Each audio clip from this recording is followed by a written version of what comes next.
السلام عليكم شباب وبنات. جديد سلسلة حواراتنا موضوع جدا شائك تعددت الآراء حوله، كونه واقع نعيشه وطريق مظلم مرعب لمجرد التفكير فيه وتأثيره على الأجيال الجاية وسرعة تطوره خلال ال40 سنة الماضية. ما راح أطول عليكم أكثر. موضوع حلقتنا اليوم هو المقارنة بين رجال الدين وتجار الدين. لا يخفى على أحد امتدت جذور تجارة بالدين إلى العهد الأموي بالتحديد، بعد عقدين أو أكثر من وفاة آخر الصحابة الكرام بين شيخوخة ومعارك وفتوحات، إذ لم يكن هناك من يصلح للإفتاء إلا أهل البيت عليهم أفضل السلام. ومن خلال ومع قلة حيلتهم وقلة أتباعهم وبعض مشايخ الخليفة والولاة اللي يستيعونهم بهم، مرة حتى يسهلون إخماد ثورة ومرة حتى يسيطرون على الجموع، ووصل الأمر فيما بعد حتى الترويج للتجارة بين مشايخ السلطان. وحتى إلى يومنا هذا نشوف بعض الأحاديث منسوبة للرسول الكريم صلى الله عليه وسلم حول أن الطريق للجنة يكون عبر أكل نوع من التمور أو مثل هذه الشغلات من هذا القبيل. على سبيل المثال أكل 7 تمرات من النوع الفلاني واكسب أجر صلاة 40 يوم. ولو راجعنا الكتاب الشامل بالتاريخ راح نشوف الكثير من هاي الأمورات المشابهة. واستمرت تجارة الدين وازدهرت فترات ضعف الخلافة العباسية وبعدها فترة الاحتلال العثماني والنزاع على العراق مع الدولة الصفوية بين قوسين إيران.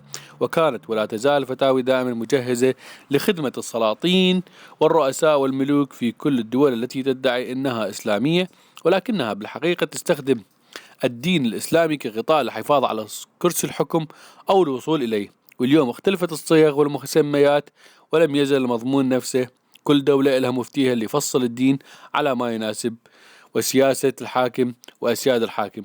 وطبعا الكل يقتل ويذبح باسم الدين والمعتقد، والكل يصيح الله أكبر والله بريء منهم كلهم. وشفنا اللي صار بسوريا وقبلها لبنان باسم حروب الدين والمذهب. طيب السؤال هنا، لما يجيك شيخ دين يحلل قتل النفس اللي حرم الله قتلها إلا بالحق، ويحلل انتهاك الأعراض والتمثيل بالجثث بأبشع الصور، هل يكون هذا رجل دين أم تاجر دين يبيع الفتاوى مدفوعة الثمن؟ ولما تنصرف الملايين على شبكات البث والقنوات الفضائية لإثارة الفتن بين المسلمين وبناء مجتمع يقوم على الطائفية والتفرقة العنصرية، هل هؤلاء رجال دين أم تجار دين؟ ولو حاولنا أنه نحصر تجار الدين بعدة نقاط تميزهم عن رجال الدين.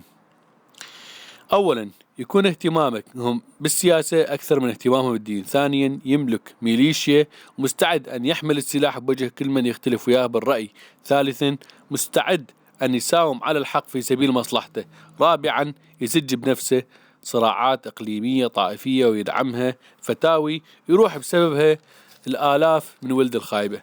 خامسا، له أبواق والوجية تدعمه بصفحات التواصل الاجتماعي. وأخيرا، يكره التعليم وحوارات الفكر ويقف ضدها بالسر والعلن. ومن الطبيعي أن يكره تجار الدين أن يكون الشباب متعلم، والسبب أنه لتجارة الدين رواجا في المجتمعات الجاهلة. طبعا هذا الكلام يقوله ابن الرشد. فتشوفهم يحرصون إلى أفقار البلاد ومحاربة المجانية وإلزامية التعليم، ويحاربون الثقافة، وبالغالب يتهمون المثقفين بالإلحاد وكل من يتعارض ويا أفكارهم. طيب والحلول؟ هل نعوف ديننا الحنيف بيدحفنا من التجار واللوقية؟ لو نمشي ويا التيار ونكون ضمن شريعة المغيبين واللوقية؟ لو نشكل تيار معتدل يقوده الشباب ويدعو للإصلاح ونبذ الطائفية وتجارة الدين؟ تحياتي لكم، تحياتي للطيبين، وانتظروا جديدنا.